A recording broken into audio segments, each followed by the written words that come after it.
Conservationist Jane Goodall, renowned for her pivotal primate research, has died at the age of 91. The relationship between Jane Goodall and Baron Hugo van Lawick blossomed in the shadow of the forest, on the slopes of Tanzania's wild terrain. He arrived, sent by National Geographic Society to film her work with chimpanzees, and she, immersed in her field research, initially resisted his presence. She feared the intrusion might disturb the very animals she was striving to understand. Yet love, in its quiet and unexpected way, grew between them. They married in 1964, shared a son in 1967, and for a time their lives were entwined in this extraordinary scientific adventure. Before we start, smash the like and subscribe buttons for more updates.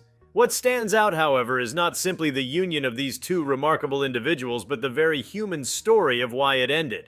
Goodall has reflected on the rupture with clarity and compassion. The lifestyle she had chosen, the purpose she had pledged herself to, the conflicts between career and marriage all combined to steer her away from the marriage that once seemed inseparable from her work and world. She said of that decade together, "It slowly drifted apart." That glimmer of an answer holds much. In their mutual commitment to wildlife and conservation, one might expect alignment. But even the deepest shared passions cannot always sustain the demands of two lives moving in different directions. Goodall's story reminds us how ambition, environment, purpose, and partnership intertwine, sometimes harmoniously, sometimes with strain. From the earliest moment she set foot on the shores of the Gombe Stream National Park, Goodall resolved to embed her life in the rhythms of the chimpanzees. She plunged into their world, living among them, climbing into forests before dawn, forging a path uncharted by many, especially women of her time. Her convictions and mission were rooted deeply. In contrast, Hugo van Lawick, talented and committed as he was, nevertheless approached the wild from a different vantage, the lens of a filmmaker, the impulse to shape stories of nature for the world to see. That difference, subtle but profound, seeded the tension. As Goodall later admitted, she just wanted to be with the chimps. In that sense, the divorce was not a scandal or a falling out, it was a recognition. "I couldn't leave Gombe," she said. Their paths diverged because the very thing that drew them together, nature, wildness, discovery, pulled them apart. Her research station demanded presence. His filmmaking assignments took him away. When funding to support his regular visits to Gombe waned, he turned his focus elsewhere, and she remained where her heart and duty lay. The mutual understanding is evident in her reflections. "It was sad that their son experienced their separation, but we did the right thing." Goodall acknowledges the sadness, especially for her child, but also the necessity. She points out that the parting was chosen, not bitter but inevitable under the weight of their individual callings. It speaks to a dignified acceptance, a recognition that sometimes love does not equal permanence. After the divorce from van Lawick in 1974, Goodall married again in 1975, this time to Derek Bryson, the director of Tanzania's national parks, a man whose own journey through war and adversity carried him to the front lines of conservation. Their union was distinct from the first in tone and context. Bryson brought institutional weight, an embedded role in the country where Goodall had built her research. In his own right, a man of resilience, he supported her mission. Goodall has said that if she hadn't married him, there wouldn't be a Gombe today. Yet even this marriage did not last in the way many expect. Bryson died in 1980, leaving Goodall widowed comparatively young at 46. The end was not by choice but by fate, a stark reminder of life's acquisitions and losses. Rather than remarriage, Goodall chose freedom. "I didn't meet the right person, I suppose, or potentially the right person. My life was complete. I didn't need a husband." Therein lies her truth. Her work was not just a job, but her being. It shaped how she lived, how she loved, how she chose. The marriages, especially the first, reveal much about when passion and profession collide. They show that when your life's calling demands devotion, the usual constructs of relationship may be challenged. Goodall's admissions reflect this gracefully. She never framed divorce as defeat, but as an honest alignment of truth. That to remain true to the chimpanzees, the forest, the research, meant sometimes redefining partnership. When reflecting on the first marriage, she echoed that while she and van Lawick once worked hand in hand, he documenting, she studying over time, their energies pulled in distinct directions. The romance, born in the wild, gave way to parallel careers. The support that once felt mutual began to feel like compromise. There were bickering moments, she acknowledged, though nothing dramatic. A couple bending under the weight of their separate ambitions. The desire to remain in Gombe clashed with the need to roam, film, explore elsewhere. Their decision to part arose from this divide, a respect for what was and what must no longer continue. Goodall's relationship with Bryson offers a different shade. Here, shared purpose ran deeper. He was a guardian of her research ground. His role, though entirely different in nature, connected to her mission. It was a partnership built more on shared terrain than romantic fantasy. Their marriage coincided with the shift from field research to global leadership for Goodall, establishing her legacy far beyond the forest. But when illness claimed Bryson, Goodall was again faced with that familiar dynamic: mission, loss, choice. She chose to carry forward her work, choosing not to marry again, not due to fear, but because she felt whole. In her own words, her life was complete. Several themes emerge from her story of love, marriage, divorce, and allegiance. One is the primacy of vocation. Her devotion to chimpanzees, to science, to conservation shaped every choice. The relationship did not simply adapt around her mission. Her mission was the axis around which adaptation occurred. In this light, her first marriage ended not because of personal failure, but because of divergent trajectories.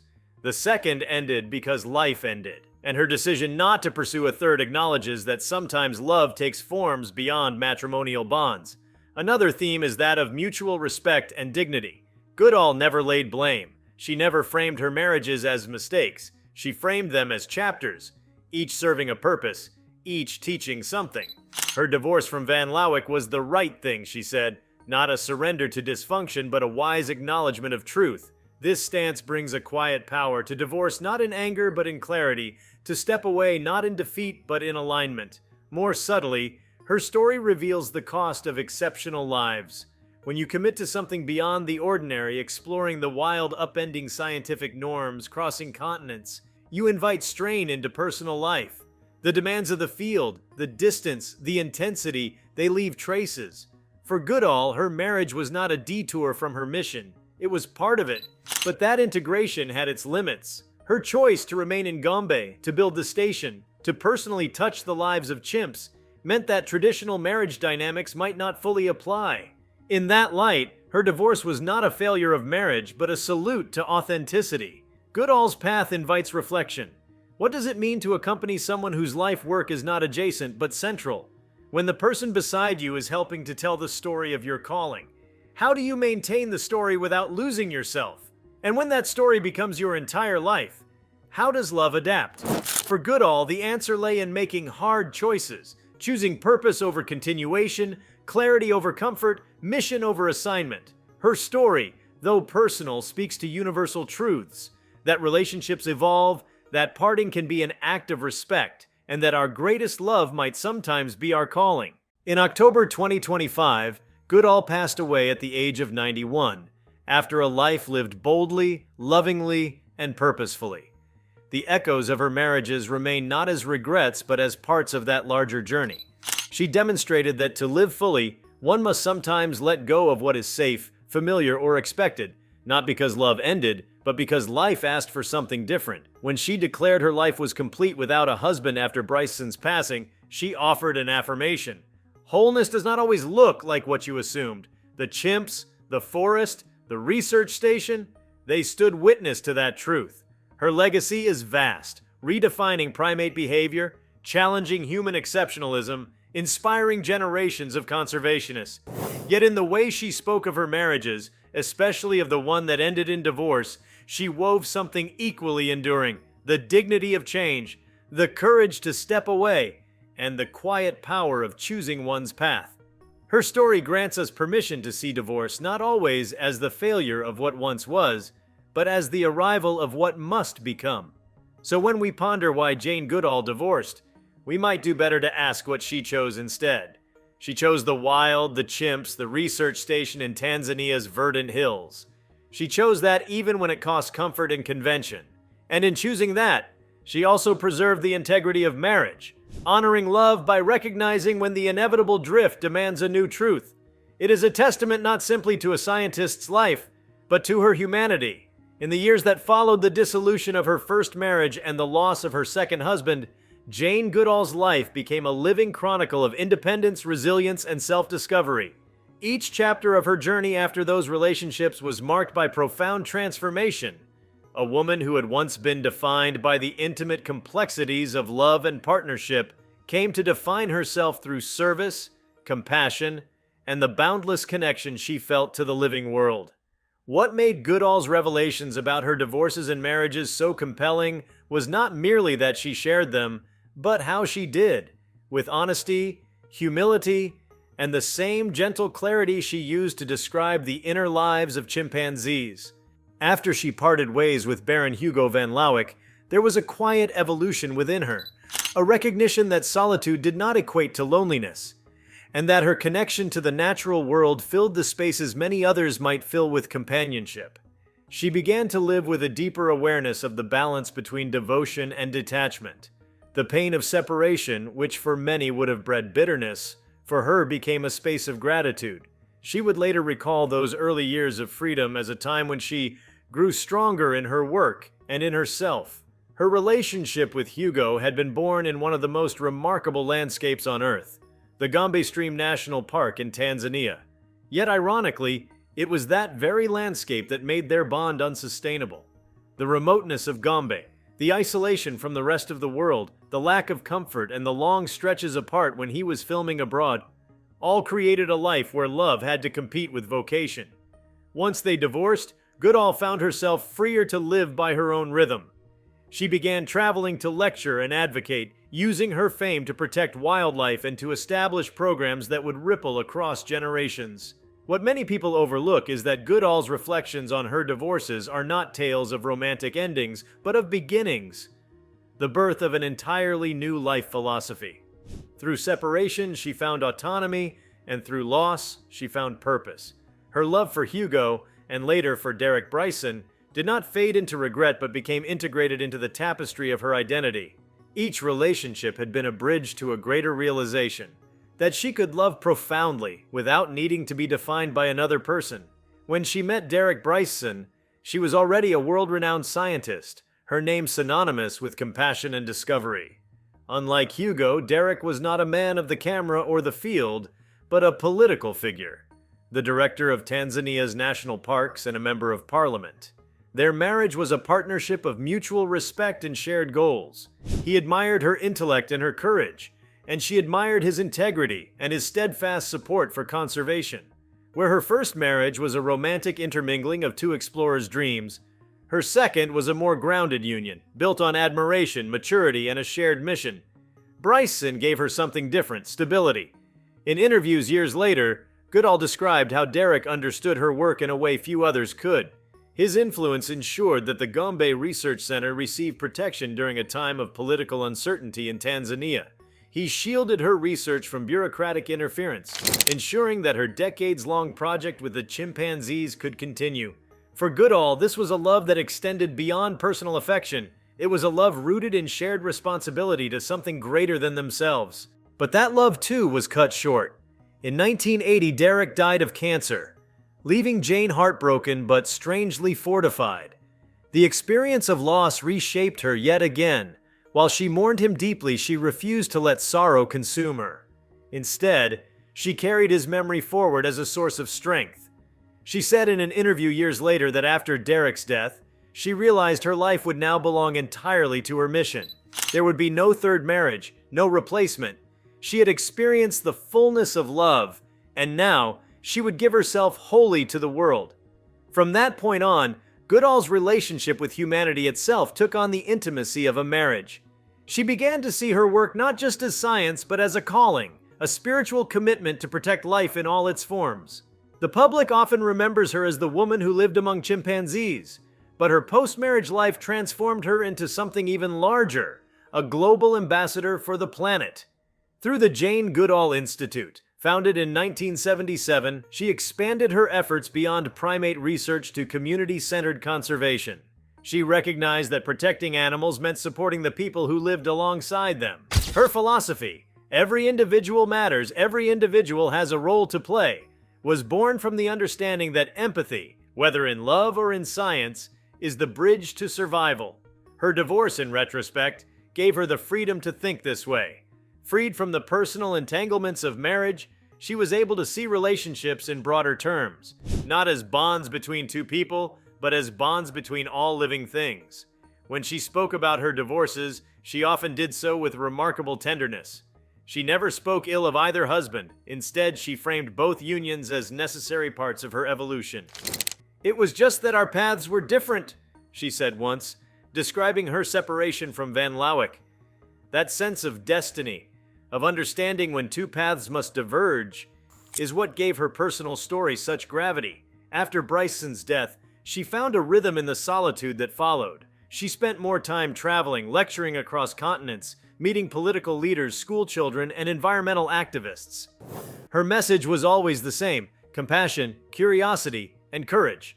While many scientists become confined by data and research, Goodall became something more akin to a sage, someone who could translate science into moral language. And in that transformation, one can see the echo of her marital journey. Each relationship taught her to communicate, to compromise, to see through another's eyes, all skills that later allowed her to speak effectively to governments and communities across the world. What is striking about her later reflections is the absence of bitterness. She never lamented the time lost to failed marriages. She viewed them as living experiences that deepened her empathy. She often said that being among chimpanzees taught her about human relationships, the patience required, the quiet observation, the acceptance of imperfection. In her marriages, she applied those lessons, and when those relationships ended, she carried the lessons forward rather than the pain. By the 1990s, Goodall's work had evolved into a near-constant global mission. She traveled up to 300 days a year, speaking about climate change, conservation, and the ethical treatment of animals. This pace of life would have made marriage nearly impossible, and she knew it. Her time in the field had already shown her how consuming her dedication could be. "I've never been good at balancing," she once said with a laugh, acknowledging that she tended to throw herself completely into whatever she cared about. For her, that meant the work always came first. This absolute devotion often sparks curiosity in those who study her life. Some wonder if she ever regretted not maintaining her marriages or not pursuing another. But Goodall's perspective is one of acceptance, not regret. She maintained that every decision she made, every marriage, every loss, every departure, was exactly what needed to happen to allow her to fulfill her purpose. She saw her life less as a sequence of events and more as an unfolding narrative, one that wove her personal choices into her universal mission. Goodall's spiritual outlook deepened after the deaths of both her husbands. Though raised in a largely secular household, her years in nature had awakened in her a profound sense of reverence for life. She often spoke of feeling connected to something larger, something she called the great energy of being. When asked about her faith, she described it as a trust in nature's wisdom and the continuity of life. This belief allowed her to find peace after loss. Instead of clinging to what had been, she trusted that everything, even heartbreak, had meaning. Her son, Hugo Eric Louis Van Lawick, whom she affectionately called Grub, remained a steady part of her life through all these transitions. She raised him in Gombe, surrounded by the forest and the chimpanzees that had defined her work. Though his childhood was unconventional, it was full of adventure and tenderness. After her divorce from Hugo, she worked hard to ensure their son maintained a strong relationship with both parents. It was a delicate balance, especially since she and her former husband remained friends. She once said that despite their separation, they always respected each other deeply, and that respect was a foundation for their shared parenting. When Grub grew older, Goodall encouraged him to live his own life apart from her fame. She did not pressure him to follow in her scientific footsteps. Instead, she gave him the freedom to find his own way. This approach reflected her own understanding of love, the kind that does not bind but liberates. Her divorces had taught her that love must evolve or it suffocates, and she applied that same wisdom to motherhood. Through the 2000s and beyond, Goodall's reflections on marriage became more philosophical. She often contrasted human relationships with the social structures of chimpanzees. She pointed out that chimpanzees form deep bonds but rarely cling when relationships shift. There is conflict, reconciliation, and acceptance, a flow of connection that mirrors nature itself. She admired that fluidity and saw it as something humans could learn from. Her own experiences seemed to embody that idea, love that does not demand permanence, but endures through transformation. Even as she aged, Goodall continued to speak candidly about her marriages. In one of her later interviews, she mentioned that if she were to describe her first marriage in one word, it would be beautiful, and her second, steady. Both, she said, were essential. She did not define them by their endings, but by what they gave her. The first gave her companionship and discovery. The second gave her protection and peace. Both gave her perspective.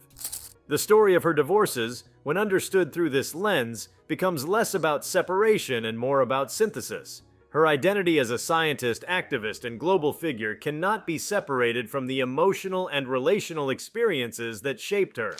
To study Goodall's work is to study the evolution of a person who understood the interconnectedness of everything: humans and animals, love and loss, marriage and independence.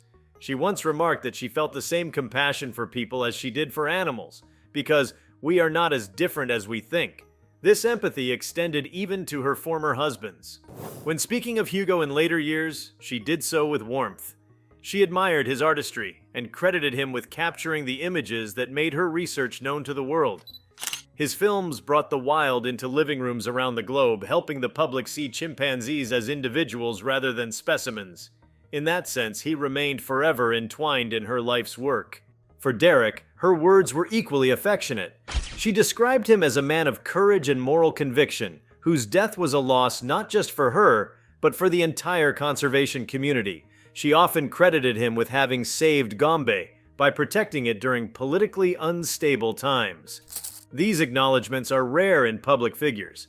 Many prefer to move on from past loves quietly. But Goodall's transparency about these men in her life reflected her authenticity. She was not a person who erased the past. She embraced it. The years following her second widowhood became a living testament to her strength. She traveled the world with a small stuffed chimp named Mr. H, given to her by a friend as a symbol of hope and resilience. Mr. H accompanied her to over 60 countries, becoming a quiet witness to her extraordinary second act. In a symbolic way, it was as though companionship had transformed from human to universal. She no longer needed a husband because she carried connection with her wherever she went. Her late-life reflections reveal a woman at peace with every decision she made. When asked about what she learned from her marriages, she answered with characteristic calm, "That love changes form. It never really ends." This statement could easily describe her philosophy on life itself. Love, for Goodall, was not confined to romance. It was the animating force of existence. The same love she saw in a mother chimp cradling her infant or in the interconnected ecosystems of the forest. As she aged into her 80s and 90s, her voice became even more maternal, more reflective. When she spoke about her divorces, she did not dramatize them. Instead, she offered them as examples of how people evolve. "We were both growing," she once said of her split from Hugo. "Sometimes you grow in the same direction, sometimes you don't. This simple truth carries the depth of a lifetime's wisdom." In the final decade of her life, Goodall's reputation reached mythical proportions. Yet, despite the fame, she remained grounded, living simply, traveling modestly, and speaking to crowds as though she were speaking to a friend.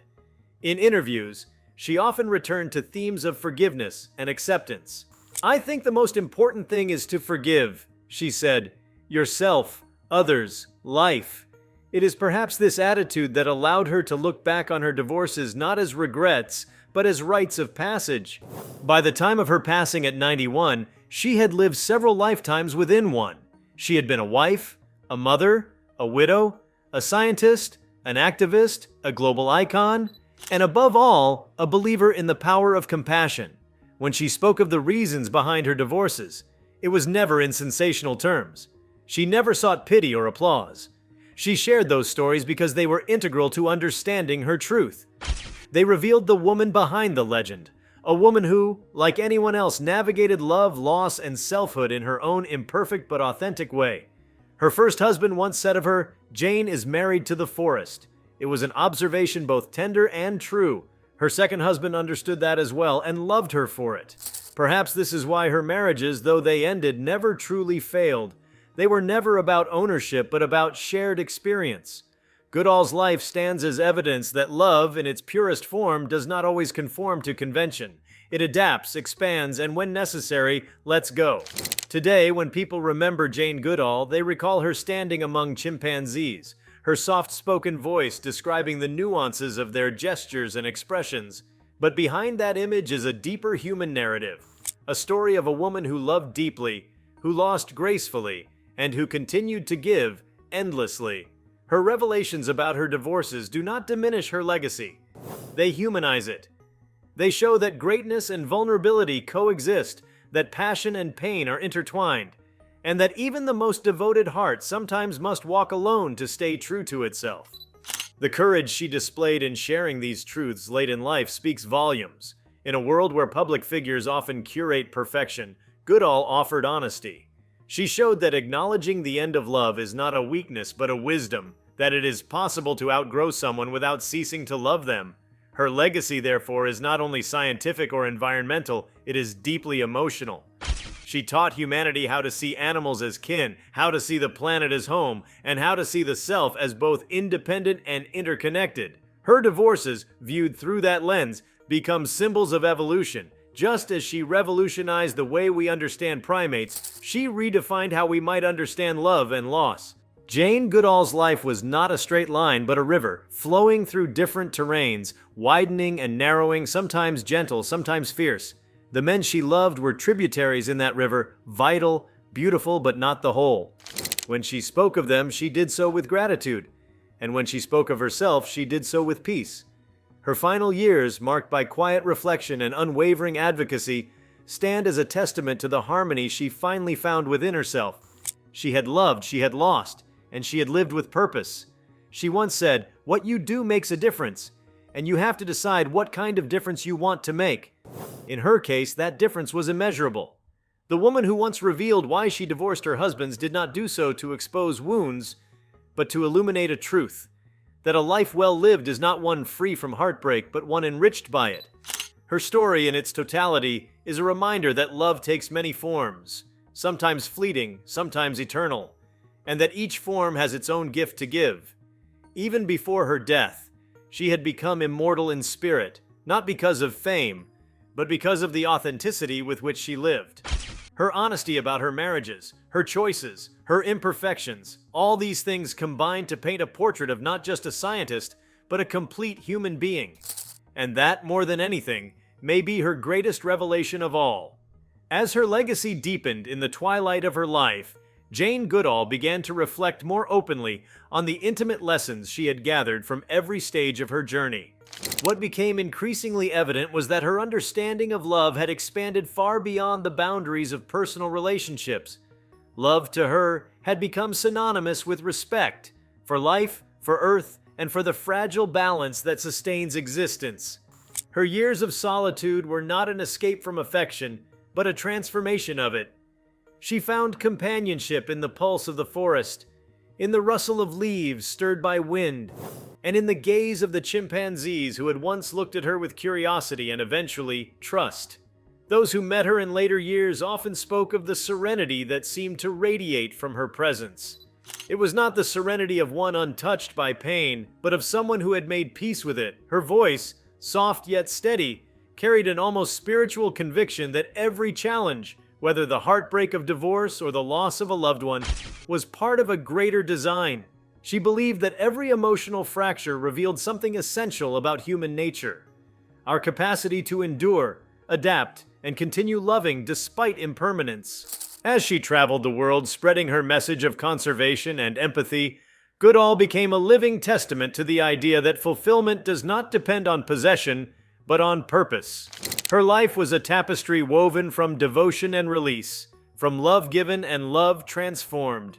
When she spoke of her past, she did so with a smile that seemed to contain both memory and acceptance. She had outgrown the need to be defined by marriage, yet she honored what each union had given her. In her final reflections, she embodied the profound truth that to love, without holding on, is the highest form of freedom. Jane Goodall's journey ultimately became a profound meditation on authenticity. Her choices, whether walking away from a marriage or devoting her final decades to global advocacy, were guided by an unwavering fidelity to her inner compass. In her later interviews, she spoke with the calm assurance of someone who had reconciled love and purpose.